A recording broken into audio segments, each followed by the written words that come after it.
जय हिंद एवरीवन। मेरा नाम है अरुण सिंह तोमर यानी कि डिफेंस उस्ताद, और आप सबका स्वागत है डिफेंस उस्ताद के यूट्यूब चैनल पे। और आज हम डिस्कस करने जा रहे हैं, जैसा कि आप स्क्रीन पे देख पा रहे हो, 120 डेज की स्ट्रेटजी जो कि CDS 2025 के लिए रहेगी, है ना। ये रफली हमारी 4 महीने की स्ट्रेटजी है। ठीक है, इससे पहले वाला जो वीडियो था वो 6 मंथ्स को लेके था, जो मैंने सितंबर या फिर अक्टूबर की स्टार्टिंग में डाला था। और तब से अगर आप काउंट कर लो तो जो हमारा CDS है वो होगा 13 अप्रैल को 2025, है ना। तो रफली अभी से हमारे 4 महीने रह जाते हैं, और उस टाइम के हिसाब से देखा जाए तो वो 6 महीने। वो जो स्ट्रेटेजी थी वो बेसिकली उन लोगों के लिए थी जो अपने पूरे सिलेबस को 2 पार्ट्स में डिवाइड करके, जो कि फेज 1 और फेज 2 में पढ़ना चाह रहे थे, है ना। वो लोग या तो वर्किंग थे, या फिर वो लोग शायद मेरे ख्याल से फाइनल ईयर में हैं, फ्रेशर स्टूडेंट्स हैं, और वो लोग 2 या 3 बार उसको रिवाइज करके करना चाह। ठीक है। अब जो मैं आज की स्ट्रेटजी के बारे में बात करने जा रहा हूँ, तो आज की स्ट्रेटजी आपकी सबके लिए है। मतलब चाहे आप वर्किंग हो, चाहे आप फाइनल ईयर में पढ़ने वाले प्रेशर स्टूडेंट हो, या फिर आप एक हार्डकोर रिपीटर भी हो सकते हैं जिसने 3-4 अटेम्प्ट्स ऑलरेडी दे दिए हैं, और लास्ट के भाई उनके 1-2 अटेम्प्ट्स बचे हैं IMA के लिए, OTA के लिए, जिसके लिए भी, है ना। और वो भाई उसको क्लियर करना चाहते हैं। मल्टीपल लोगों ने ये एग्जाम पहले निकाले हैं, लेकिन इनके रिजल्ट मुझे बाद में पता चलते हैं।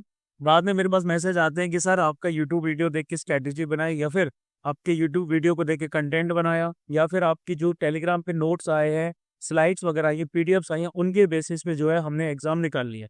तो भाई टाइम से बता दिया करो, ताकि मैं रिजल्ट में उसको दिखा दिया करूँ कि भाई हाँ यार, इस बंदे ने भी मेरी हेल्प से एग्जाम निकाला है। ठीक है। देखो भाई, सीधी सी बात जो मैं आप लोगों को बता देता हूँ अभी, जो आप लोगों को समझने के लिए बहुत बहुत ज़्यादा ज़रूरी है। ये वीडियो फ्रेशर्स के लिए बिल्कुल है। जो भी फ्रेशर बंदा है, जो भी फाइनल ईयर में है, प्री फाइनल ईयर में भी है, और जो एग्जाम देने वाला है अपकमिंग CDS 2025, उसके लिए वीडियो है। जो आपका बंदा वर्किंग है, किसी प्रकार की कोई जॉब कर रहा है, वो जॉब कोई भी हो सकती है, उसमें उसको दिन में 8 से 10 घंटे देने पड़ते हैं, और फिर उसके पास थोड़ा बहुत टाइम बचता है, उसके लिए भी ये है। ठीक है।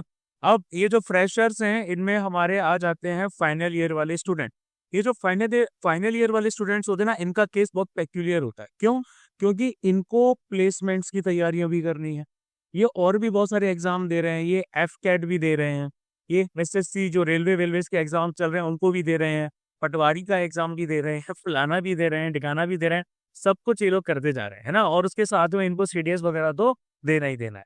ये जो वर्किंग वाले कैंडिडेट्स हैं, इनके साथ थोड़ा सा केस अलग आ जाता है।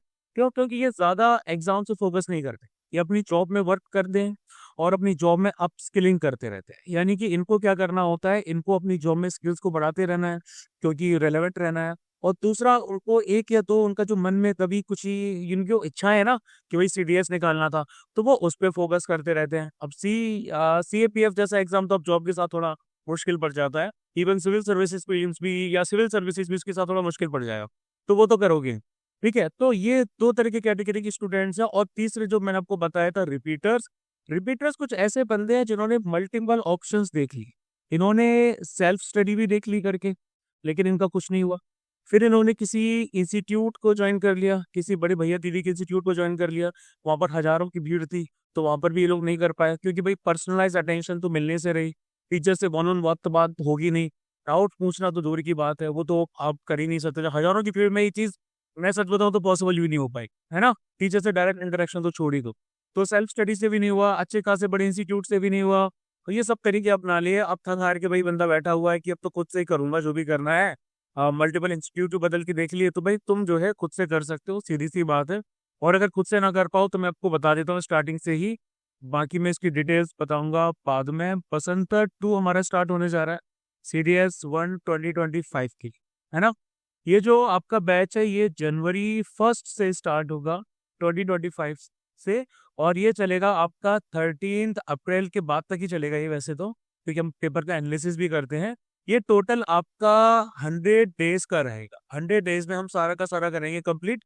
इसकी डिटेल्स मैं लास्ट में बता दूंगा। बाकी आप अगर आपको उसमें एनरोल करना हो तो 8839961158 पर आप कीजिए। ठीक है, इस पर डिटेल्स भेज दो। अब देखो, मैं सबसे पहले आपको बता देता हूँ कि 10 दिन बाद आपका 11 दिसंबर को 11 दिसंबर को CDS का आने वाला है नोटिफिकेशन। जब नोटिफिकेशन आता है तो देखो दो चीजें होती हैं। पहली चीज क्या होती है कि बच्चे एकदम से पैनिक कर जाते हैं। पैनिक कैसा होता है कि एनडीए और एनए और सीडीएस का एक ही दिन नोटिफिकेशन आएगा 11 दिसंबर को, यानी कि 10 दिन बाद। तो जब ये नोटिफिकेशन आता है तो उस टाइम पे पहली जो पहल है वो लोगों के दिमाग में बजती है, पहली घंटी दिमाग में बजती है कि चलो भाई एग्जाम आने वाला है।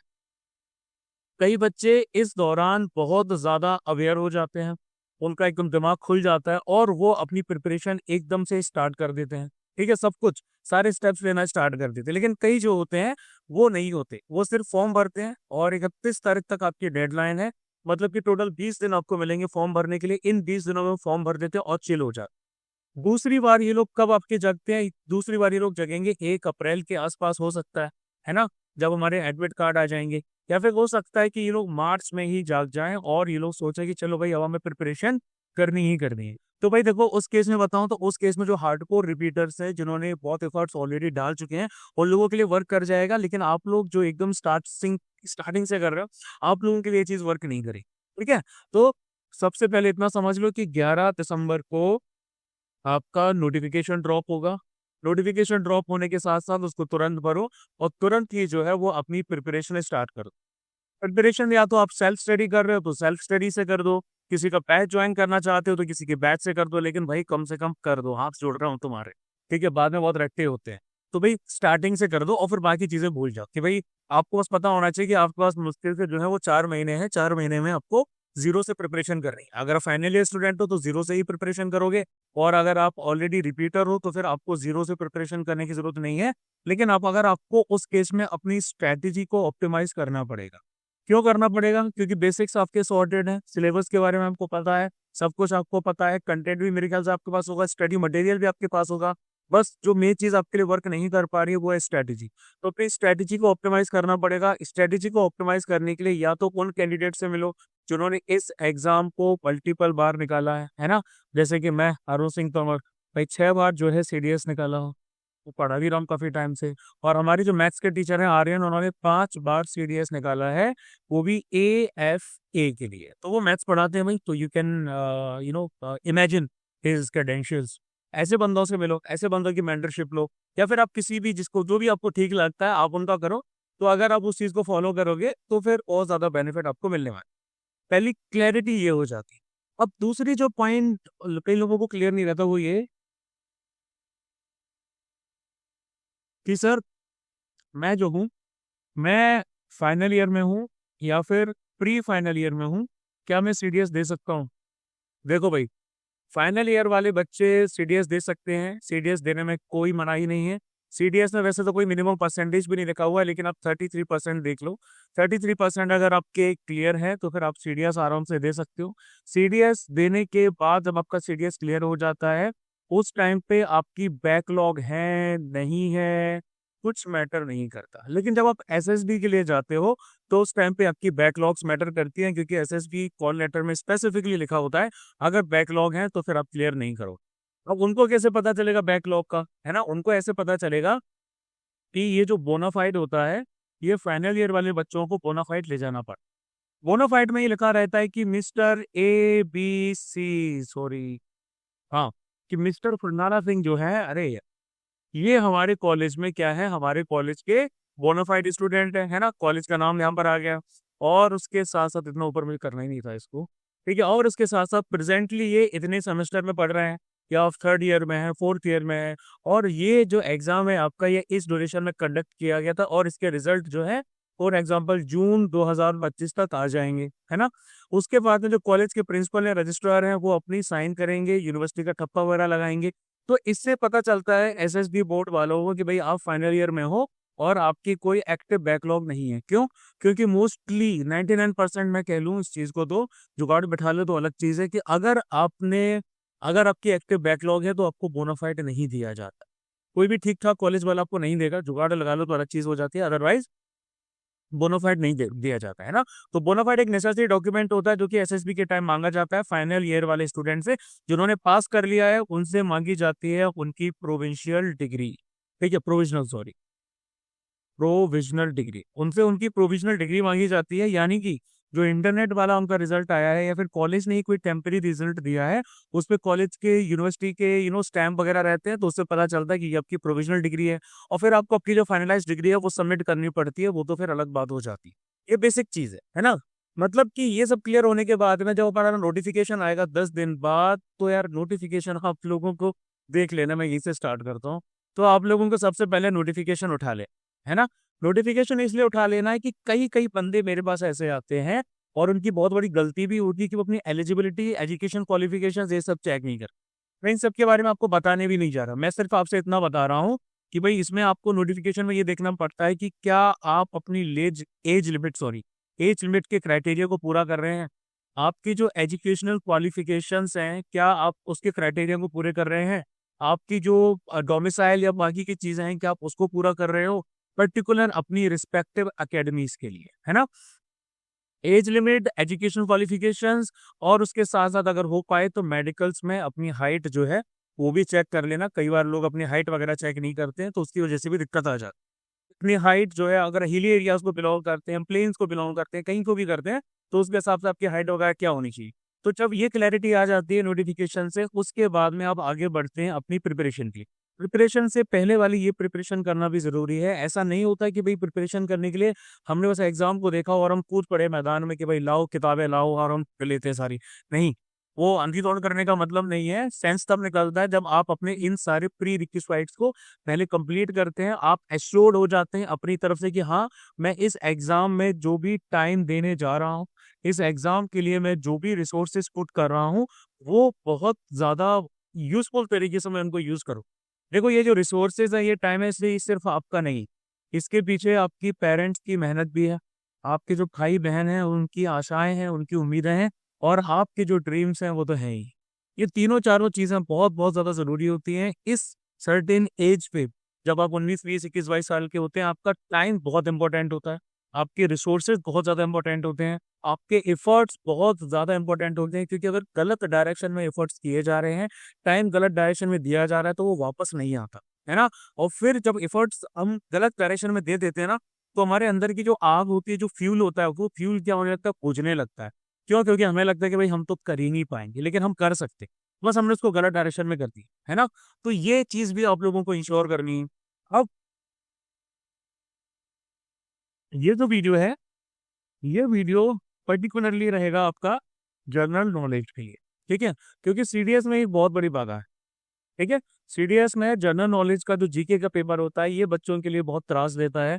हम इंग्लिश की बात नहीं करते हैं, इंग्लिश काफी इजी रहता है। इवन इंग्लिश के तो बारे में मुझे डिस्क्राइब करने की जरूरत नहीं है वैसे मुझे इसको, लेकिन मैंने बाकी वीडियोस में कवर किया हुआ है। हम लोग जनरल नॉलेज की बात करेंगे। मैथ्स के लिए आर्यन 1-2 दिन बाद दूसरा जो वीडियो है वो वीडियो अपलोड कर देगा कि मैथ्स के लिए भाई 3-4 महीने की जो आपकी स्ट्रेटेजी है वो कैसी रहनी चाहिए, ठीक है। तो जीके की स्ट्रेटेजी की बात करते हैं। इस स्ट्रेटेजी में कुछ एलिमेंट्स आ जाते हैं। लाइक सबसे पहले तो आपको स्ट्रेटेजी इटसेल्फ जो आपकी है वो पता होनी चाहिए। इस स्ट्रेटेजी को फॉलो करते हुए आगे आने वाले 4 महीनों का आपका टाइम टेबल कैसा होना चाहिए। अब इस टाइम टेबल में मल्टीपल चीजें आ जाती। इस टाइम टेबल में आप अपने सब्जेक्ट्स को कैसे कवर कर रहे हैं, मतलब सब्जेक्ट्स की थ्योरी भी आ जाती है, इन सब्जेक्ट्स के क्वेश्चंस भी आ जाते हैं, यानी कि क्वेश्चन सॉल्विंग है। क्वेश्चन सॉल्विंग के साथ साथ प्रीवियस ईयर क्वेश्चंस का ट्रेंड एनालिसिस जो है वो भी आपको करना चाहिए, है ना। ये कुछ चीजें हैं जो आप अपने टाइम टेबल के साथ इंटीग्रेट करो। कैसे? देखो, सबसे पहले तो आपको जाना है यूपीएससी की वेबसाइट। इनकी वेबसाइट पे जाओगे, प्रीवियस ईयर क्वेश्चंस में जाओगे, और यहाँ से जीके के एटलीस्ट 2 साल के प्रीवियस ईयर क्वेश्चंस डाउनलोड कर लो। 2025 का फर्स्ट देने जा रहे हो ना, तो 2023 के 1 और 2 और 2024 के 1 और 2। जब ये 4 क्वेश्चन पेपर आप जीके के डाउनलोड कर लोगे, इससे ज्यादा आपको जाने की जरूरत नहीं है, ठीक है। क्वेश्चंस की प्रैक्टिस आप कर सकते हो, 5-6 साल ज्यादा पुराना जाके कर सकते हो, लेकिन जीके में ट्रेंड एनालिसिस जो किया जाता है, ये ट्रेंड एनालिसिस सिर्फ 2 साल का काफी ज्यादा जरूरी होता है। 2 साल 3 साल, उससे ज्यादा मत करो। मैं फिर भी आपको बता रहा हूँ क्योंकि टाइम हमारे पास लिमिटेड है, बहुत ज्यादा टाइम वेस्ट करने को नहीं है। तो 2 साल का आप जो है ट्रेंड एनालिसिस करना स्टार्ट करो। अब 2 साल के ट्रेंड एनालिसिस में ज्यादा टाइम नहीं लगेगा आपको। आपको बारी बारी से क्वेश्चंस उठाने हैं, और आपको सब्जेक्ट्स तो पता ही है। हमें पता है भाई हमारे पास क्वालिटी है, हमारे पास हिस्ट्री है, हमारे पास ज्योग्राफी है, और उसके बाद हमारे पास आ जाती है इकोनॉमिक्स, और इकोनॉमिक्स के बाद भाई हमारे पास आ जाती है साइंस, और साइंस के बाद आ जाते हैं करंट अफेयर्स। ठीक है, पॉलिटी के क्वेश्चंस को अलग निकालो। हिस्ट्री में 3 सेक्शंस आ जाते हैं, एंशियंट, मेडिवल और मॉडर्न। वैसे तो आप सबसे पहले क्या करो, ओवरऑल हिस्ट्री के क्वेश्चंस को ही एक साथ निकालो, उसके बाद में आप फर्दर एशियन, मेडिवल और मॉडर्न में उनकी कैटेगराइजेशन कर सकते हो। Same goes is geography, Indian geography के क्वेश्चंस हो गए, वर्ल्ड और फिजिकल ज्योग्राफी के क्वेश्चंस आ गए कंसेप्चुअल वाले। ठीक है, इकोनॉमिक्स में तो मोर और लेस आपका मैक्रो और माइक्रो और बाकी सब इंट्रिकेटेड रहता है, तो उसको एज इट इज रहने दो। और साइंस में फिजिक्स, केमिस्ट्री एंड बायो, है ना। इसी तरीके से करंट अफेयर्स में भी आप अलग अलग कैटेगरीज को ढूंढ सकते हो, लेकिन इस पॉइंट में मैं बोलूंगा आपको करना जरूरी नहीं है। मैं ये भी बता दूंगा कि भाई कितने ज्यादा करंट अफेयर्स आपको करना जरूरी है। ठीक है, 10 एनालिसिस में आपने क्वेश्चन पेपर्स डाउनलोड किए, आपने उनके क्वेश्चंस उठाए, और आपने उनके क्वेश्चंस का पर्टिकुलरली स्क्रीनशॉट लेना स्टार्ट कर दिया, और अपने क्वेश्चन बैंक बना ली। अब ये जो आपका क्वेश्चन बैंक बनता है, ये आप अपने फिजिकल फॉर्म में भी मेंटेन कर सकते हो, और ये आपके लैपटॉप या फोन, लैपटॉप में वैसे मेरे ख्याल से होगा, तो लैपटॉप में भी आप एक जगह इसको स्टोर कर सकते हो, और फिर आप इनकी प्रैक्टिस कर सकते हो, यानी कि एनालिसिस करने की। एनालिसिस आपको डिफेंस स्टाफ के पेज पे भी मिल जाएगा। डिफेंस स्टाफ के इंस्टाग्राम पे ऑलरेडी हमने हर बार पेपर के बाद एनालिसिस डाला जाता है। इवन जो हमारी आंसर कीज हैं, पिछले 2 साल से हम तो आंसर कीज भी पब्लिश कर रहे हैं, तो आंसर कीज जो है उनके भी वीडियो डिस्क्रिप्शन आपको मिल जाएंगे, वो भी पूरे पूरे मिल जाएंगे। तो इंस्टाग्राम पे जाओगे, थोड़ा स्क्रॉल करना पड़ेगा, आपको सब्जेक्ट वाइज पता चल जाएगा कि पॉलिटी का क्या ट्रेंड रहा है, ज्योग्राफी का, हिस्ट्री का, इकोनॉमिक्स का, करंट अफेयर्स का कितना कितना ट्रेंड रहा है, और किस तरह के क्वेश्चंस आपके वहां से पूछे गए, है ना। जैसे कि इस बार की अगर हम ज्योग्राफी की बात करें, तो एक बहुत ही एक्स्ट्रा ऑर्डिनरी अचीवमेंट थी डिफेंस स्टाफ के लिए। इस अचीवमेंट के पीछे लेकिन मेहनत भी बहुत ज्यादा थी। हमने 24 लेक्चर्स फिलोरा बैच में डेडिकेट किए। ठीक है, 24 लेक्चर्स। इससे पहले ये लेक्चर्स हमारे ना ज्योग्राफी के 10 हुआ कर, लेकिन CDS-1 2024 में यूपीएससी ने जो डिफिकल्टी लेवल लेके आए थे, तो उसके बाद हमने कर लिया लेवल अप, और 10 लेक्चर से टोटल में पहुंच गए 24 लेक्चर्स पे। और बिलीव क्या करना भाई, एविडेंस है हमारे सामने। आपके 19 में से 18 क्वेश्चंस ज्योग्राफी के ओवरऑल डिफेंस उस्ताद के फिलोरा बैच में से पूछे गए थे, ये हमने डाला। ठीक है, करंट अफेयर्स में आपके 22 के आसपास करंट अफेयर्स आउट ऑफ 35 पूछे गए थे। हिस्ट्री जैसे वास्ट सिलेबस का जो आपका टॉपिक आता है, 22 क्वेश्चन में से 12 क्वेश्चन डिफेंस क्लास से थे। पॉलिटी इकोनॉमिक्स में भी सेम हाल था। साइंस में भी आपके काफी सारे क्वेश्चन पूछे गए थे, 17 to 18 फ्रॉम अंक ऑफ 27 28। ये भाई हमारा सिनेरियो रहा था। ठीक है, तो ये आंसर की वगैरह से आप आराम से चेक कर सकते हो, इससे आपका टाइम बच जाएगा, आपको ट्रेंड एनालिसिस करने की जरूरत नहीं पड़ेगी। लेकिन एक ट्रेंड एनालिसिस से अंडरस्टैंडिंग अच्छी सी उठा लेना कि भाई एग्जैक्टली क्वेश्चंस किस तरह के पूछे जा रहे हैं। देखो दिक्कत क्या होती है कि अगर आपने ट्रेंड एनालिसिस नहीं किया है, तो है ना, आपको लग रहा होगा सर यार पका रहे हैं, इतना सारा कुछ बता रहे हैं, ट्रेंड एनालिसिस अगर हम नहीं करेंगे तो फिर क्या ही हो जाएगा। डायरेक्ट जाते हैं भाई किसी बैच में एनरोल करेंगे, जो सामने वाला बंदा पढ़ा रहा है उसको पढ़ लेते हैं, और फिर एग्जाम में करेंगे। देखो कर सकते हो, ये चीज भी नो डाउट कर सकते हो, लेकिन ये काफी हद तक कैश करने वाली चीज हो जाएगी। मतलब कि ये आपकी एक एक टाइम के लिए वर्क कर सकती है, हो सकता है एक टाइम के लिए भी ये वर्क ना करे, है ना। मतलब एक बार आपने पढ़ लिया, एग्जाम निकाल लिया, लेकिन अगर आप इस चीज को लॉन्ग टर्म बनाना चाहते हो, हर एग्जाम के लिए बनाना चाहते हो, क्योंकि मुझे पता है कि आप सिर्फ एक एग्जाम तो दे नहीं रहे हो, एफकेट भी दे रहे हो, सीडीएस भी दे रहे हो, एसएससी भी दे रहे हो, ये भी दे रहे हो, वो भी दे रहे हो। तो जब सब एग्जाम्स के लिए आप इस तरह से ट्राई करना चाहते हो, तो अप्रोच सारे एग्जाम्स के लिए आपकी यहीं से स्टार्ट होती है कि ट्रेंड एनालिसिस करना। जब हम ट्रेंड एनालिसिस कर लेते हैं, तो फिर हमें पता चल जाता है कि हम कितने गहरे पानी में उतर रही है ना। भाई नदी में छलांग लगाने जा रहे हो, कम से कम गहराई का पता तो लगाओ कि नदी कितनी गहरी है। पता चले कि भाई तुम्हें तैरना आता है 10 फीट की गहराई में, है ना, और वो भी स्विमिंग पूल वाले पानी में। लेकिन जब आप नदी में उतर रहे हो, तो उसमें तो गहराई 40 से 60 फीट तक जा रही है, और वो भी करंट बहुत तेज है। तो भाई उस करंट के लायक आप तैरने लायक हो कि नहीं हो, है ना।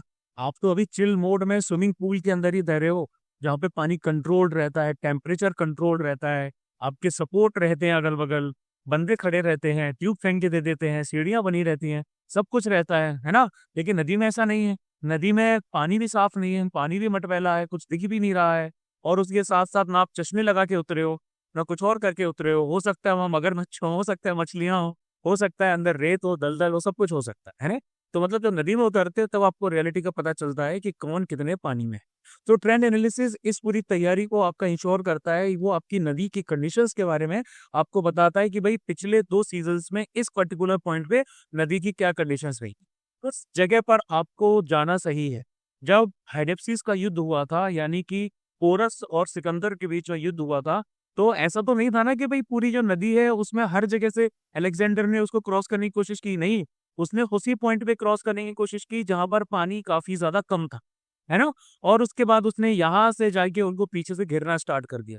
बैटल का रिजल्ट क्या रहा वो तो भाई अब बहुत ज्यादा डिबेटेबल है, लेकिन मैं एक प्रेवलेंट चीज के बारे में बता रहा हूँ जो सब लोग मानते हैं कि भाई अलेक्जेंडर ने पोरस को हराया, है ना?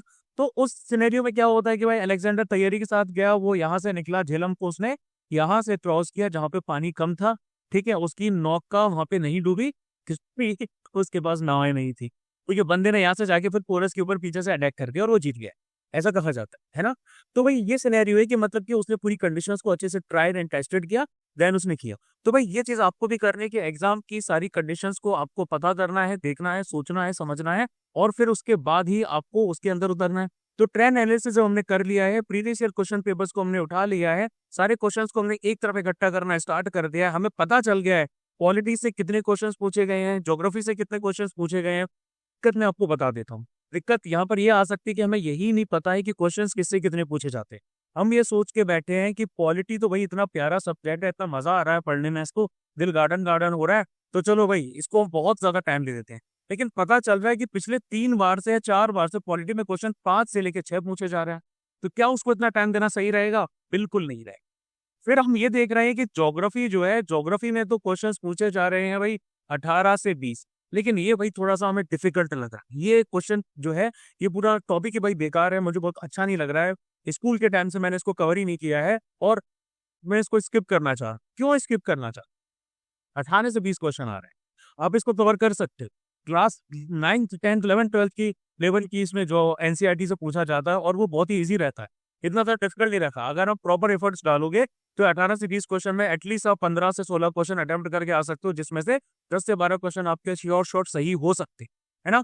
तो आपने ये डिटरमाइन कर लिया। अब आप हिस्ट्री को सोच के बैठे हो कि भाई ये तो बहुत ज्यादा वास्ट है, ऐसा है, वैसा है, फलाना है, धमाका है, कोचिंग वाले भैया सर ने भी बोल दिया कि इसको छोड़ के आ जाओ, इतना करना सही नहीं है। लेकिन आपको ये नहीं पता कि डिफेंस स्टाफ ने 22 में से 12 क्वेश्चन उनके नोट्स में से आए थे। तो जब डिफेंस स्टाफ के 22 में से 12 क्वेश्चन आ सकते हैं, तो आप क्यों नहीं कर सकते? कर सकते हो ना भाई। हमने भी तो कुछ सोच के पढ़ाया था ना कि भाई हाँ इतने क्वेश्चन आ सकते हैं, और हर बार इतना ट्रेंड बना रहता है। तो हमने ट्रेंड एनालिसिस किया था, सिलेबस को देखा था प्रीवियस 2-4 अटेम्प्ट से। हर बार हम उसको अच्छे से एनालाइज करते आ रहे हैं, देखते आ रहे हैं कि भाई एग्जैक्टली सिलेबस कैसा है ना? क्वेश्चंस आपके कहाँ से पूछे जा रहे हैं, एशियंट से, मेडिवल से, मॉडर्न से, कहाँ से पूछे जा रहे हैं, और कौन कौन से टॉपिक से आपके क्वेश्चन पूछे जा रहे हैं। क्या सिर्फ क्वेश्चंस महाजनपद तक रहते हैं? क्या वैदिक राय के बारे में पूछा जाता है? क्या प्री हिस्टोरिक इंडिया से क्वेश्चंस आते हैं? ये सब हम देखते हैं, और उसके हिसाब से हमारा पूरा कंटेंट हर एग्जाम के लिए बार बार हम उसको रिवैम्प करते हैं। ऐसा नहीं कि 2022 और 2021 का ही कंटेंट चला रहा हो, नहीं भाई। मेजर फोकस यहाँ पे कंटेंट को रिवैम्प करने पर लगा रहता है, और लेवल अप करने के बाद तो और भी बहुत ज्यादा हुआ है। हर सब्जेक्ट में हमने अपने लेक्चर्स बढ़ा दिए हैं ताकि हम और ज्यादा इन डेप्थ में सिलेबस को कंप्लीट कर सके। इसी को फॉलो करते हुए करंट अफेयर की बात करूं, पहले हमारी करंट अफेयर की मंथली मैगजीन था। इन मंथली मैगजीन्स में 100 से लेकर 120 करंट अफेयर्स होते थे, काफी ज्यादा डेप्थ में होते थे।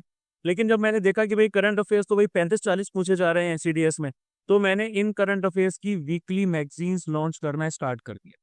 अब ये जो वीकली मैगजीन्स हैं, इनमें भी आपके आप एक मंथ के अंदर 4 वीक्स होते हैं, 4 पार्ट्स में मैगजीन्स आती हैं, और हर वीक की मैगजीन में एटलीस्ट 70 to 80 करंट अफेयर्स रहते हैं प्रॉपर एक्सप्लेनेशन में। तो अगर आप कंपेयर करोगे तो पिछली मतलब कि मंथली के कंपैरिजन में यहाँ पर जो आपके करंट अफेयर्स हैं उनकी संख्या डबल से ट्रिपल हो चुकी है। लेकिन क्वेश्चंस भी हमारे बढ़ चुके हैं। पहले जहाँ 35-40 में से हमारे 12-13 आ जाया करते थे, लेकिन अब हमेशा 20 से प्लस जा रहे हैं, कि 20 से 25 तक क्वेश्चंस हमारे जा ही रहे। इसके साथ साथ टेलीग्राम पे हम लोगों ने क्विजेस स्टार्ट कर दिया। ऑलमोस्ट डेली आपकी करंट अफेयर्स की क्विजेस होती हैं। मैं बता देता हूँ कि जून की, जुलाई की किसकी होगी। ये हमारी उन पीडीएफ फाइल्स पे बेस्ड होती है जिनको जिनके बेसिस पे हमने कंपाइल किया था इस पूरे करंट अफेयर्स को, है ना? तो मंथली वीकली जो हमने करंट अफेयर्स कंपाइल किए हैं, इनकी डेली क्विजेस होती हैं। आपके 10 12 15 20 क्वेश्चंस डेली पूछे जाते हैं टेलीग्राम पे। लिंक इसके डिस्क्रिप्शन में दे रखी है, आप ज्वाइन कर लो, आपको क्वेश्चंस करने को मिल जाएंगे। ठीक है, क्वेश्चंस बहुत ज्यादा जरूरी होते हैं क्वेश्चंस को करना। क्वेश्चंस अगर आपने नहीं किया तो फिर आप बहुत बड़ी गलती कर रहे हैं। ठीक है, थ्योरी करते जाओ, क्वेश्चन करते जाओ, ये दोनों चीजें आप करते जाओगे, मतलब आपका मामला सॉर्टेड है। ठीक है, तो ये ट्रेंड एनालिसिस के बाद में अब आपको बता देता हूँ थोड़ा सा टाइम टेबल के बारे में। मैं ये कंसिडर करके चल रहा हूँ कि आप अपनी प्रिपरेशन यानी कि दिसंबर के फर्स्ट वीक से करना चाह रहे हो, है ना। मतलब कि आपके पास आ जाते हैं टोटल मिला के 4 महीने। 4 महीने से थोड़ा ज्यादा ही आ जाता है, क्योंकि पेपर हमारा जो है वो 13 अप्रैल को है, तो आपके पास 4 महीने प्लस 12 दिन आ जाते हैं। ठीक है, या तो ये आपका ये सिनेरियो है, या फिर आप जो है वो डिफेंस स्टाफ के साथ ज्वाइन कर रहे हैं 1 जनवरी से। ये जो बैच है ये हमारा 100 दिनों का रहेगा। देखो इनमें डिफरेंस क्या आ जाता है, यहाँ पर आपको सब कुछ खुद से ही कर रहा है। खुद से करने में बहुत ज़्यादा एफर्ट्स लगते हैं, लेकिन यहाँ पर चीज़ें आपको मिलेंगी सिस्टमेटिक। यहाँ पर आपको सिस्टमेटिक चीज़ें मिलेंगी, यानी कि पीडीएफ वाले नोट्स भी मिलेंगे। ठीक है, प्रॉपर जो हमारे लेक्चर्स होते हैं वो लेक्चर्स आपके लाइव भी हो रहे हैं, रिकॉर्डेड भी मिल रहे हैं, यानी कि कभी भी कहीं भी कितनी बार भी करो इनको। इसके साथ साथ क्विजेस भी हो रही हैं, है ना। डाउट्स भी पूछे जा रहे हैं, डाउट्स भी बताए जा रहे हैं, मतलब वो सब कुछ जो आपको एक एग्जाम क्लियर करने के लिए चाहिए वो आपको डिफेंस स्टाफ के बसंतर 2 बैच में मिलेगा। ठीक है, तो दिसंबर फर्स्ट वीक से आप 4 महीने की अपनी प्रिपरेशन स्टार्ट कर रहे हैं। अब इसमें मैं आपको सबसे पहले बता देता हूँ कि ट्रेंड एनालिसिस करने के बाद में अगला आपका काम होता है स्टडी मटेरियल को सॉर्ट कर, कि भाई स्टडी मटेरियल जो है हमारा वो क्या होना चाहिए। रिपीटर्स का स्टडी मटेरियल ऑलमोस्ट सॉर्टेड होगा, उनके स्टडी मटेरियल में वो नई चीज़ें बहुत ज़्यादा इंक्लूड नहीं करेंगे। लेकिन जो फ्रेशर्स हैं, जो फाइनल ईयर वाले बंदे हैं, उनके लिए मैं स्टडी मटेरियल के बारे में बता देता हूँ कि आपका स्टडी मटेरियल क्या होना चाहिए, फिर हम टाइम टेबल को भी देख लें। ठीक है, तो देखो अगर आप लोग सबसे पहले पॉलिटी की बात करें, पॉलिटी में सबसे जो प्रोमिनेंट बुक है वो आ जाती है लक्ष्मीकांत, और लक्ष्मीकांत का भी 7th एडिशन आप इसको रेफर करेंगे। और इसमें से पढ़ना होता है काफी ज्यादा सिलेक्टेड पोर्शन। क्या पोर्शन पढ़ना है ये तो आपको ट्रेंड एनालिसिस के बाद समझ में आएगा, या फिर आपको पता चलेगा किसी स्पेसिफिक टीचर की गाइडेंस में। जैसे हमारे गाइडेंस में हम आपको बताएंगे कि एग्जैक्टली आपको क्या पढ़ना चाहिए, ये सीधी सी बात है ना। और उसके बाद में तीसरी चीज आ जाती है पॉलिटिकल साइंस। अब भाई आप बोलोगे कि अभी तक तो सब लोग सिर्फ लक्ष्मीकांत का ही बताते थे, पॉलिटिकल साइंस वो भी क्लास 11 और 12 की बात कहाँ से आ गई। तो देखो भाई, जिस हिसाब से पॉलिटी का इंक्लिनेशन बढ़ा है पॉलिटिकल साइंस की थ्योरीज के लिए, उस हिसाब से आप अच्छे से समझ लो कि जो भी लिमिटेड 7-8 क्वेश्चन पॉलिटी की पूछे जा रहे हैं उसमें 50% क्वेश्चन जो हैं वो पॉलिटिकल साइंस से भी पूछे जा रहे हैं। तो ये पोर्शन करना भी जरूरी है, और ये हमने अपने अपने रिसेंट लेक्चर और जो स्टडी मटेरियल है उसमें हमने शामिल भी कर लिया है। अब सीधी सी बात है, 4 महीने का लिमिटेड टाइम है, उसमें आप एनसीईआरटीज की पॉलिटिकल साइंस को करने से रहे, बहुत ज्यादा डिटेल में तो नहीं कर पाओ, है ना। तो यहीं पर हम आते हैं, जो कि आपका काम इस मामले में आसान बनाते हैं, कि भाई ये काम आपका आसान है। स्टडी मटेरियल हम आपको दे रहे हैं, आपको पढ़ाई हम करवा रहे हैं, बस आपको पढ़ना है तन मन धन लगा के, पूरे कमिटमेंट के साथ, पूरे सेंस ऑफ पर्पस के साथ, पूरे डिसिप्लिन के साथ। ये काम आपका हो जाता है पॉलिटी का। यानी कि सिलेक्टेड आपको लक्ष्मीकांत से भी पढ़ना है, सिलेक्टेड आपको एनसीईआरटी से भी पढ़ना है। पॉलिटी के बाद में जो दूसरी चीज आ जाती है दैट इज इकोनॉमिक। अब इकोनॉमिक्स में भी क्या है, इकोनॉमिक्स में भी हमारा मैक्रो वाला पोर्शन आ गया, हमारा माइक्रो वाला पोर्शन आ गया। माइक्रो वाला जो है वो हमारा थोड़ा सा टेक्निकल आ जाता है, इसमें बहुत ही सरफेस लेवल का पढ़ना पड़ता है। क्यों? क्योंकि इसमें मैथ्स वाला कंटेंट जो है वो थोड़ा ज्यादा है। और वही अगर हम मैक्रो की बात करें तो मैक्रो तो हमें पढ़ना पड़ता है काफी ज्यादा डेप्थ में। और इसमें भी अगर आप पूरी बुक्स के हिसाब से देखेंगे तो 11th और 12th क्लास की एनसीईआरटीज आ जाती हैं, लेकिन वो नॉर्मली मैं रिकमेंड नहीं करता इस मामले में। इस मामले में मैं रिकमेंड करता हूँ रमेश सिंह वाली बुक। रमेश सिंह की जो इकोनॉमिक्स की बुक है आप उसको रेफर कीजिए, बहुत बढ़िया से आपका काम बन जाएगा। बहुत सिलेक्टेड इसमें से ही पढ़ना पड़ता है, क्योंकि ये जो रमेश सिंह वाली बुक है ये सिविल सर्विसेज के बंदों के लिए है। ये सिविल सर्विसेज और सीएपीएफ के लिए मोस्टली रेफर की जाती है। ये सीडीएस वालों को बोला जाता है कि भाई तुम इससे मत पढ़ो, और अगर पढ़ भी रहे हो तो किसी के एक्सपर्ट गाइडेंस पे पढ़ो, क्योंकि इसमें कंटेंट इतना ज्यादा है कि अगर आपने पढ़ना स्टार्ट किया तो एक सर्टेन पॉइंट पे आके आपको पता ही नहीं चलेगा कि आपको कितना कंटेंट इसमें कवर करना है ना। तो वो डिफेंस स्टाफ जैसी जगह या फिर ऐसा कोई सिमिलर कोचिंग इंस्टीट्यूट है जो भी आपको ठीक लगता है, वो आपको बताएगा कि भाई कितना पढ़ना चाहिए, अगर उनका प्रॉपर एक्सपीरियंस ऐसा होगा और उन्होंने हमारे लेवल का ट्रेंड एनालिसिस कर रखा होगा तो क्वेश्चंस डायरेक्ट भाई नोट्स में से आएंगे जैसे हमारे यहाँ। ठीक है। पॉलिटी और इकोनॉमिक्स के बाद में हमारा जो तीसरी चीज आ जाती है दैट इज साइंस। साइंस आ जाता है। साइंस में भाई तीन पोर्शन है, फिजिक्स है, केमिस्ट्री है और उसके बाद आ जाती है बायो। ये बहुत ज्यादा जरूरी है तीनों। क्यों? क्योंकि ऑलमोस्ट 30 क्वेश्चंस आपके यहाँ से हर बार पूछे जाते हैं।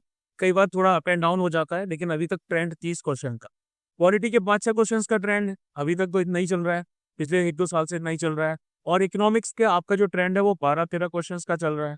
मतलब ये सब्जेक्ट भी करने हैं, लेकिन इनमें सबसे ज्यादा इंपॉर्टेंट आ जाता है साइंस। 30 क्वेश्चन है, फिजिक्स केमिस्ट्री बायो। सिंपल सी चीज है इसमें। क्लास 8, क्लास 9 और क्लास 10 इनकी एनसीईआरटीज आपको खोट के पी जानी है। अगर आपको फिजिक्स केमिस्ट्री बायोलॉजी में मैक्सिमम मार्क्स स्कोर करने हैं, खासकर साइंस वाले स्टूडेंट्स को, तो वही खोट के पी जाओ। जितने यहाँ पर क्वेश्चंस दे रखे हैं उन सारे क्वेश्चंस को करो, जितनी यहाँ पे वर्कशीट्स दे रखी हैं उन सारी वर्कशीट्स को करो। आपको साइंस के लिए कुछ और एक्स्ट्रा करने की जरूरत नहीं है। ना डिफेंस उस्ताद के पास आने की जरूरत है, ना आपको किसी और की जरूरत है। अगर आप साइंस स्टूडेंट्स हैं तो आप फिजिक्स केमिस्ट्री बायोलॉजी को लाइट मत लेना, अच्छे से कर लो, छोटे छोटे न्यूमेरिकल्स भी कर लो, बहुत बढ़िया से आपका काम हो जाए। नॉन साइंस वालों के लिए इतना बोलूंगा कि भाई तुम्हें डिफेंस तक के पास आने की जरूरत है, क्योंकि शायद तुम्हें उतना समझ में ना आए। लेकिन नॉन साइंस वाले भी ये समझ जाएं कि भाई क्लास 10th तक तो आपने भी यही सेम सिलेबस पढ़ा है। हाँ, 11th-12th के बाद आपका टच जो है वो छूट गया है। तो क्लास आपने 11th और 12th में तो ये चीज थोड़ी 10th तक आपने पढ़ी है ना, तो बेसिक दिमाग में कंसेप्ट तो है ही ना, बस थोड़ा सा एफर्ट्स डालने पड़ेंगे। या तो थोड़े से एफर्ट्स डालो, टाइम ज्यादा दो, या फिर हमारी शरण में आओ और फिर हमसे बोलो कि सर इसमें मदद करो, तो वो हम आपको करवाएंगे। ठीक है। उसके बाद इसमें क्लास 11th और 12th का भी टच आने लग गया है, तो एक थोड़ी सी खतरे की घंटी है। क्यों? क्योंकि क्लास 11th और 12th के जो कंसेप्ट हैं वो हो जाते हैं थोड़े से डिफिकल्ट। तो इसमें कंसेप्ट हमें वैसे उठाने तो सरफेस के लेवल से ही, लेकिन उसके लिए भी हमें पता होना चाहिए कि भाई क्या है, कितना पढ़ना है, कैसे पढ़ना है, सिलेक्टेड पढ़ना है। तो भाई वो चीज भी क्लियर होनी चाहिए जो कि आपको डिफेंस स्टाफ पे नॉर्मली पता चल जाता है। चौथी चीज आ जाती है इसके बाद में हिस्ट्री, जिसको देख के सब लोग डर जाते हैं। अब देखो हिस्ट्री 3 पार्ट में है। एंशियंट है यानी कि प्राचीन, मेडिवल है यानी कि मध्यकालीन, और मॉडर्न यानी कि अभी वाली, है ना। ये तीनों मिला के कोई फिक्स नहीं रहता कि एंशियंट से इतना आएगा, मेडिवल से इतना आएगा, मॉडर्न से इतना आएगा। वो आपका चेंज होता रहता है। कई लोग एंशियंट और मेडिवल छोड़ के सिर्फ मॉडर्न करके आते हैं, ऐसा भी नहीं करना चाहिए। तीनों पे बराबर ध्यान दो, ट्रेंड्स आपके बदलते रहते हैं इसमें। लेकिन एक ट्रेंड फिक्स है कि 20 से 22 क्वेश्चन या 20 से 25 क्वेश्चन हिस्ट्री में से हर बार पूछे जाते हैं। मतलब स्किप तो भाई इसको भी नहीं कर सकते, स्किप नहीं कर सकते। करना क्या है, फिर आपको क्लास 11th और 12th की थीम्स में 1, 2 और 3 ये तीनों पार्ट उठा के चार्ट कर। जब ये कर लो फिर आप पहुंचो तमिलनाडु बोर्ड पे। तमिलनाडु बोर्ड की आप उठाइए क्लास 11th एंड 12th की बुक्स। कंटेंट यहाँ से भी यार आप इनको भी चार्ट जाओ। इसके बाद ही आपको पास टाइम बचता है तो फिर आप पहुंच जाइए पूनम दलाल की बुक्स के पास। इनकी जो बुक्स हैं मैम की, इनकी एक तो आपकी एंशियंट और मेडिवल वाली आती है और एक मॉडर्न वाली आती है। आप इनको उठा लो, इनको कर। ठीक है। आपको विपिन चंद्रपाल, स्पेक्ट्रम वगैरह ये सब करने की जरूरत नहीं है, ये सब सिविल सर्विसेज वालों के चोचले हैं, उनको करने दो। सीएफपीएफ वालों को करने दो, उनको जरूरत है इसकी, आप लोगों को इसकी जरूरत बिल्कुल भी नहीं। ये तीन चीज आपने कर ली है ना, मतलब हिस्ट्री का काम सॉर्ट हो गया। और यहीं पर हम लोग अपना अगर ज्योग्राफी की बात करते हैं तो ज्योग्राफी में आपको पहला डिवीजन तो इंडिया का आ गया, और दूसरा आ जाता है आपका वर्ल्ड का, और तीसरा आ जाता है फिजिकल। नॉर्मली फिजिकल और वर्ल्ड को हम एक साथ ही पढ़ते।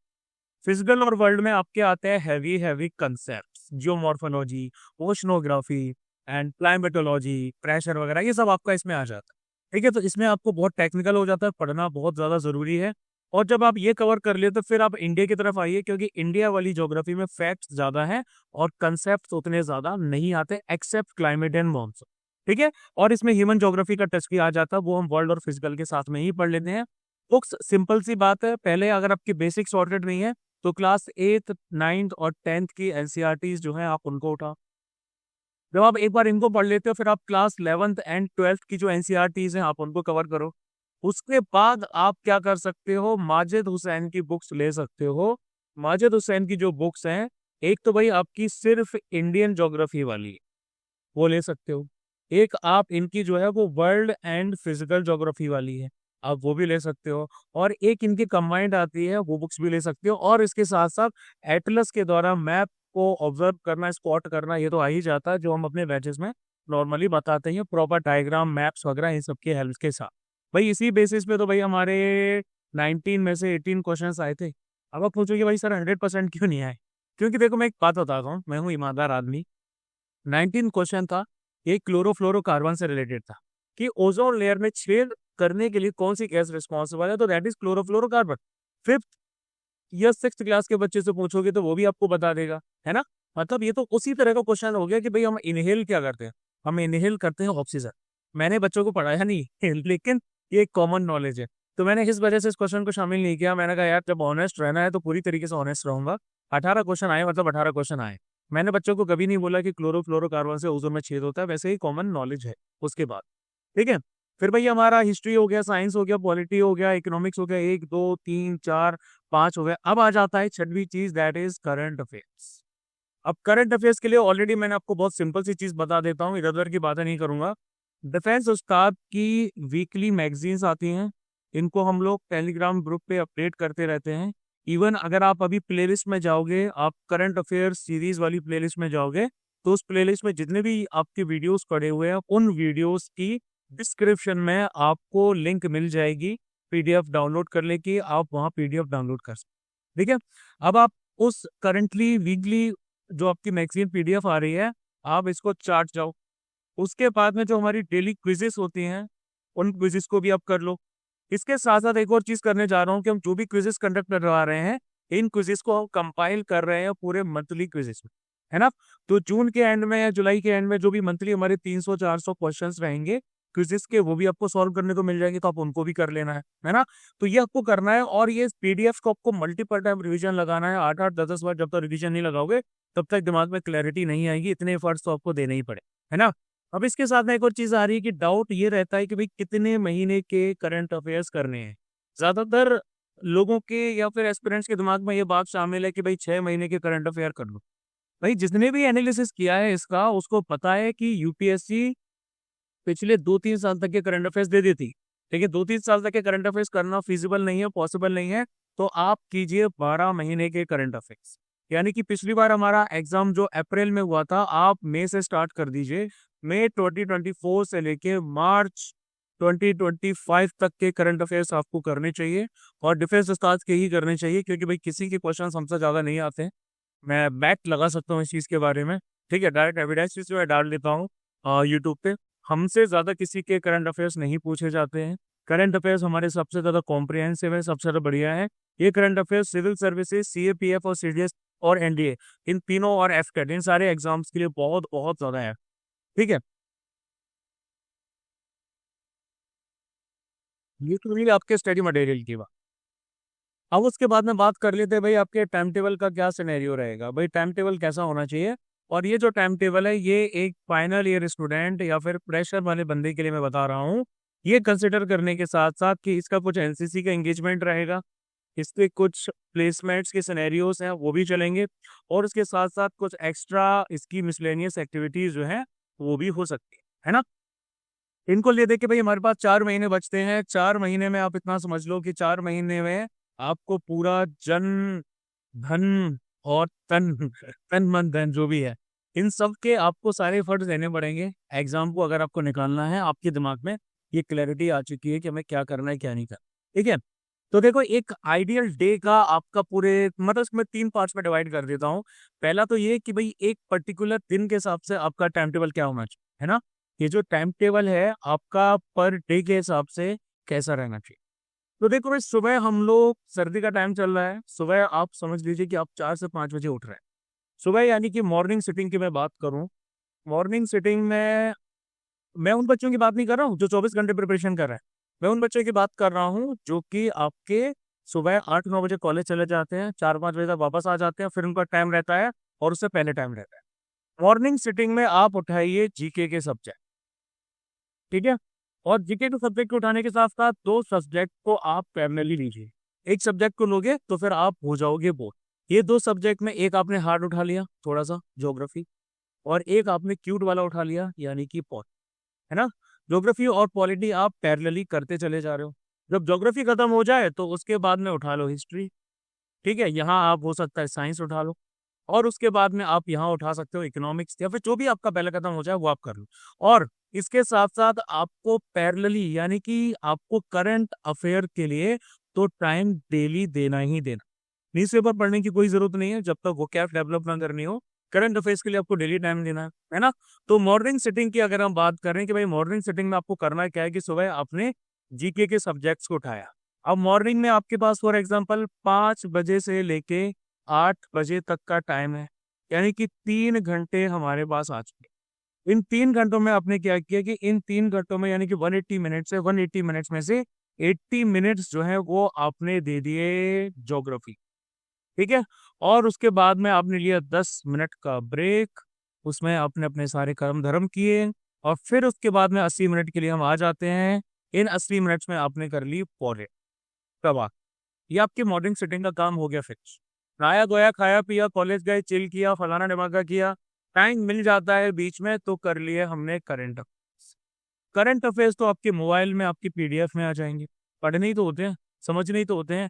या फिर आप करंट अफेयर्स के लिए हमारे जो यूट्यूब के लेक्चर्स हैं उनको देख लो, वो तो आप अपनी कॉलेज वाली बस में भी देख सकते हो, ऑफिस जा रहे हो वहां भी देख सकते हो, है ना। ऑफिस वालों के लिए सेम शेड्यूल है ये, या कुछ और कर रहे हो उसके लिए भी देख सकते हो। 4-5 बजे तक आप फ्री हो जाते हो, या फिर आप कॉलेज में पूरी तरीके से इन्वॉल्व हो। वैसे सच बताओ तो फाइनल ईयर वाले बच्चे प्लेसमेंट के अलावा किसी और चीज़ में इतने डीपली इन्वॉल्व नहीं होते। फाइनल ईयर में उनको मार्क्स भी काफ़ी हद तक ठीक ठाक मिल ही जाते हैं। जो भी सीजी आपने खींचना था अपना वो सीजी आपने खींच लिया। अब बहुत ज़्यादा एफर्ट डालने की जरूरत नहीं है कि भाई, है ना। 4 से सीजी 8 नहीं पहुंच जाएगा, 4 से 4.5 पहुंचेगा, 6 से 6.5 पहुंचेगा, 7 से 7.5 पहुंचेगा। तो भाई अब मेरे ख्याल से उसमें इतना ज़्यादा एफर्ट करने की जरूरत नहीं है, अनटिल एंड अनलेस आप टेक्निकल एंट्रीज को भी टारगेट कर। अगर आप टेक्निकल एंट्रीज को टारगेट कर रहे हैं तो फिर आप कर सकते हो, करना जरूरी भी है उस टाइम पे, क्योंकि भाई अब आपके जो नंबर है वो वहीं से खींचेंगे, है ना।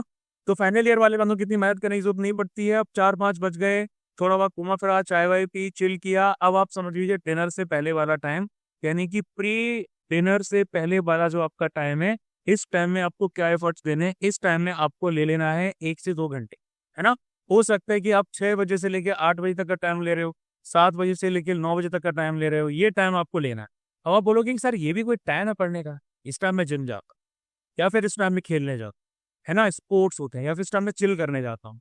अब देखो ये आप कर सकते हो, जिम और स्पोर्ट्स कर रहे हो बहुत अच्छी बात है, कुछ और कंस्ट्रक्टिव चीज कर रहे हो बहुत अच्छी बात है। सिर्फ गेड़ी मारने जा रहे हो तो दैट इज नॉट एक्सेप्टेबल भाई, कहीं सेक्रीफाइस तो करने पड़ेंगे। तो अगर प्री डिनर का टाइम आता है तो प्री डिनर के टाइम में आप जो है इंग्लिश कर लो, ठीक है। इंग्लिश को लाइट मत लिया करो, इंग्लिश बहुत ज्यादा जरूरी है। 80 to 90 लोग स्कोर करने की सोच रहे हैं, लोग कर भी रहे हैं। फीमेल कैंडिडेट्स के लिए बहुत ज्यादा जरूरी है, क्योंकि ओटीए वाली कैंडिडेट्स जो हैं उनके मार्क्स यहीं से खिंचाई। 80 से 90 80 मार्क्स अगर आप इंग्लिश में कर लेते हो, 50 मार्क्स जीके में कर लो, आपको मेरिट आने से कोई रोक नहीं सकता, है ना। तो भाई ये कर लो आप। प्री डिनर के टाइम में आपने इंग्लिश उठा ली 1-2 घंटे के लिए, और फिर पोस्ट डिनर की चीज हमारी स्टार्ट हो जाती है। फॉर एग्जाम्पल आपने 10 बजे से लेके या 12 बजे तक का टाइम ले लिया, 2 घंटे का यूजली हमारे पास टाइम रहता है ना। तो 10 से 12 के टाइम के लिए आपने उठा ली मैथ्स। मैथ्स की आपने सारी चीजें कर ली, है ना। मैथ्स वाला वैसे आर्यन आपको बता देगा। अगर आप ओटीए वाले कैंडिडेट हो तो आप यहाँ पे क्या कर सकते हो, अगेन आप यहाँ पे या तो करंट अफेयर्स को उठा लो, है ना। करंट अफेयर्स को एकदम रेगुलर तरीके से करो, 35-40 क्वेश्चन आते हैं। या फिर आप अगेन जीके ही के ही किसी सब्जेक्ट को उठा सकते हो, चॉइस आपकी, है ना। मतलब ये ऐसी कोई रामबाण चीजें नहीं होती कि हर किसी को एक ही चीज फॉलो करनी पड़ती है, ऐसा नहीं होता। मैक्सिमम कैंडिडेट्स को क्या लगता है कि वो किसी टॉपर की बातें उन्होंने सुन ली, या किसी और टीचर की उन्होंने बातें सुन ली, उसने बोला कि भाई यही फॉलो करो, नहीं ऐसा नहीं होता। आपको हर टाइम पे एक चीज फॉलो नहीं करनी पड़ती, आपको फ्लेक्सिबल होना पड़ता है अपनी पूरी प्रिपरेशन के दौरान। जैसे हमारा कॉन्स्टिट्यूशन है ना तो वो रिजिड है, और ना ही वो भाई हमारा फ्लेक्सिबल है, यार ये क्या कर, और ना ही वो हमारा पूरी तरीके से क्या है फ्लेक्सिबल, है ना। तो उसी प्रकार से आपको भी क्या करना पड़ेगा, थोड़ा सा रिजिड होना पड़ेगा, थोड़ा सा फ्लेक्सिबल होना पड़ेगा। दोनों का जो मिलावट है वो आपको करनी पड़ेगी। जहां जरूरत है वहां रिजिड हो जाओ, जहां जरूरत है वहां फ्लेक्सिबल होना पड़ेगा, ठीक है। तो आपको सबसे पहली बात तो ये समझ में आना चाहिए कि जो दूसरे के लिए वर्क किया है वो मेरे लिए किस कंडीशन में वर्क करेगा। हो सकता है कि जो टॉपर आपका प्रिपरेशन कर रहा था वो पिछले 2 सालों से लगा हुआ हो। हो सकता है कि वो सिविल सर्विसेज की प्रिपरेशन कर रहा हो, सीडीएस उसने दे दिया हो और सीडीएस उसका निकल गया हो। हो सकता है उसका बैकग्राउंड क्या हो और आपका बैकग्राउंड क्या है। जब तक आप इन चीज़ों को पता नहीं कर लोगे, जब तक आप इन चीज़ों को समझ नहीं लोगे, तब तक मेरे ख्याल से तो एग्ज़ाम तो आप उसके बारे में नहीं सोच सकते। आप दोनों को सेम लेवल पे नहीं रख सकते। तो आपको अपने बराबर वाले बंदे को देखना पड़ेगा और उसके बाद ही आप उससे चीज़ें डिराइव कर सकते हो, या फिर आपके अंदर इतनी समझदारी होनी चाहिए कि मैं किसी की बात अगर सुन रहा हूँ, तो उसको अपने केस में कैसे इम्प्लीमेंट करूँगा। तो अपने केस में जैसे इम्प्लीमेंट करना है, वो आप लोगों को आपको देख लेना है, ठीक है? तो ये सिनेरियो हमारा हो जाता है। तो करंट अफेयर्स हो गया, जीके के सब्जेक्ट हो गए, आपने अपनी स्ट्रैटेजी देख ली। अब स्ट्रैटेजी क्योंकि हम 4 महीने के लिए बना रहे हैं, तो आप इसको 4 हिस्सों में डिवाइड करो। पर मंथ के हिसाब से आप इसको 4 महीनों में डिवाइड करो। 4 महीने सॉरी 3 महीनों में डिवाइड 3 महीनों में आपका सिलेबस जो है वो कंप्लीट हो जाना चाहिए। आपका सिलेबस 3 महीनों में कंप्लीट हो जाना चाहिए।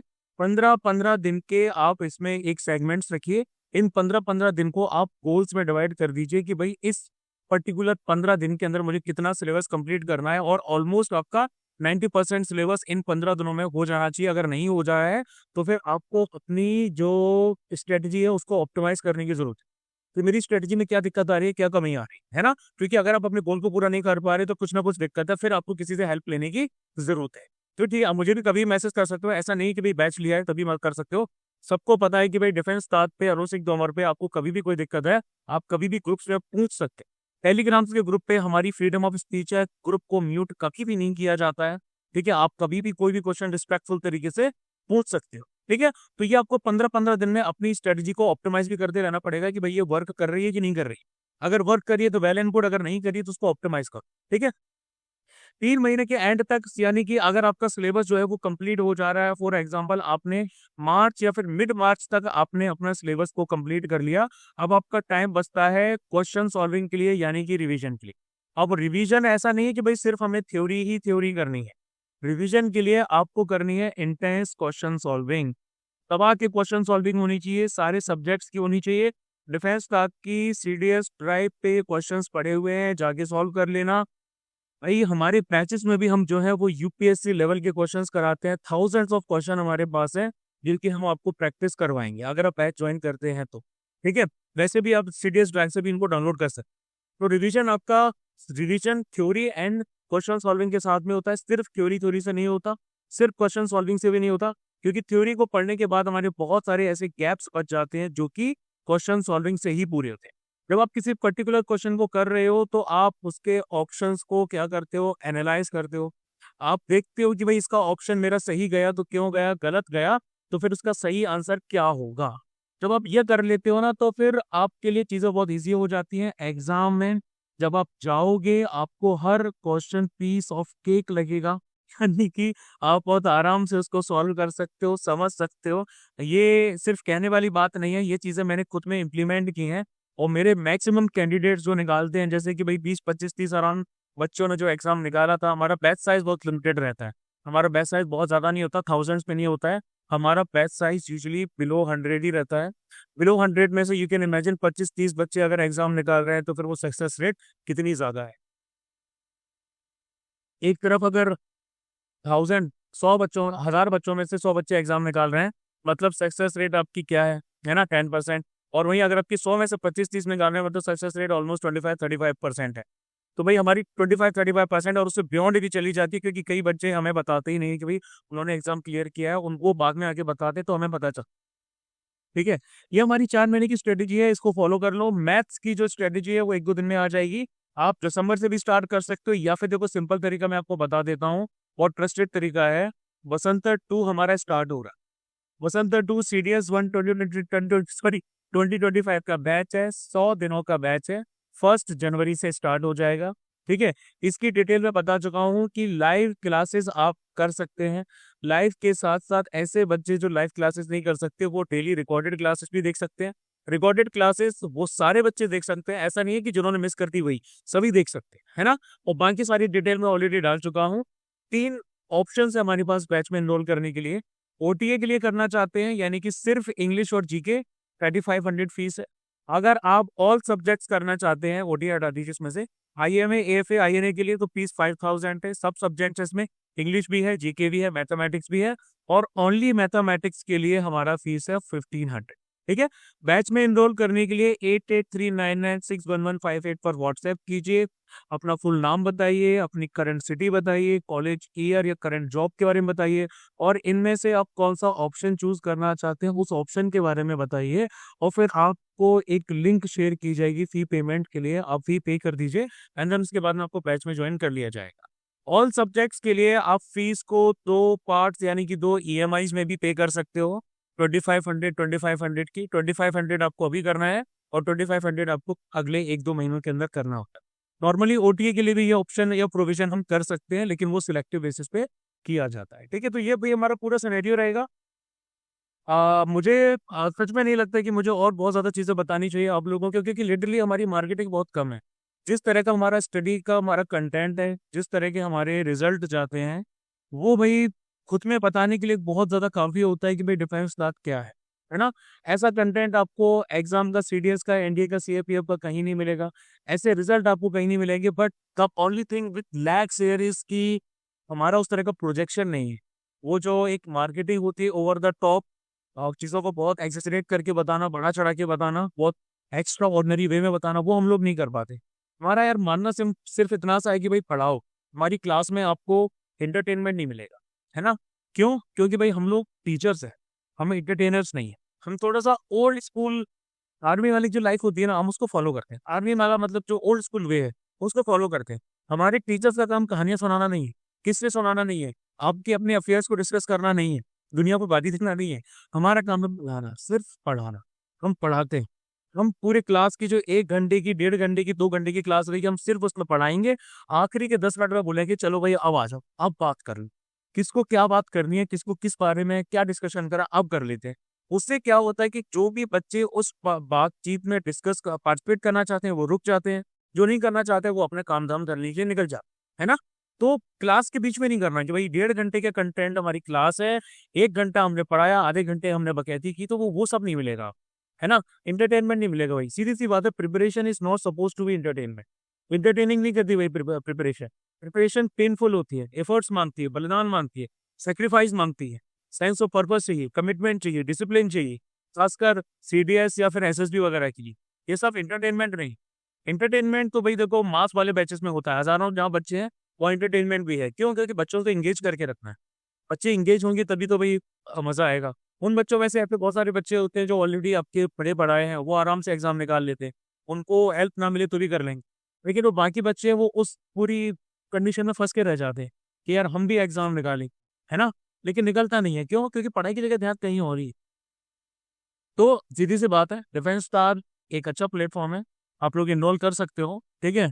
एंड मतलब मैं यही कहूंगा कि it will be worth your money, it will be worth your time, it will be worth your efforts. यहाँ सिर्फ CDS की प्रिपरेशन ही नहीं कराई जाती, SSB का ज्ञान भी दिया जाता है, और भी बहुत सारी चीज़ों के बारे में बताया जाता है। जो हमारे एक्स स्टूडेंट्स हैं वो हमसे कभी भी कनेक्ट हो सकते हैं, कभी भी कोई भी दिक्कत होती है, बंदे फ़ोन लगा लेते हैं, डिस्कशन कर लेते हैं। जो जेन्युइन आपको चीज़ें हैं वो यहाँ पर मिलेगी। यहाँ पर कुछ शुगर कोटिंग नहीं की जाएगी, बहुत ज़्यादा इधर उधर की चीज़ें नहीं की जाएंगी। जो है वो हो वही आपको मिलेगा। ठीक है। May be that's the reason that हम लोग इतने ज़्यादा पॉपुलर नहीं है, बट मे बी समडे। चलो ठीक है, बस आज के लिए इतना ही। Please do like, share and subscribe this video. Comments में बताइए कि भाई क्या आपके डाउट्स हैं, क्या और बाकी सब चीज़ें हैं। And that's it for the day. जय हिंद टू यू।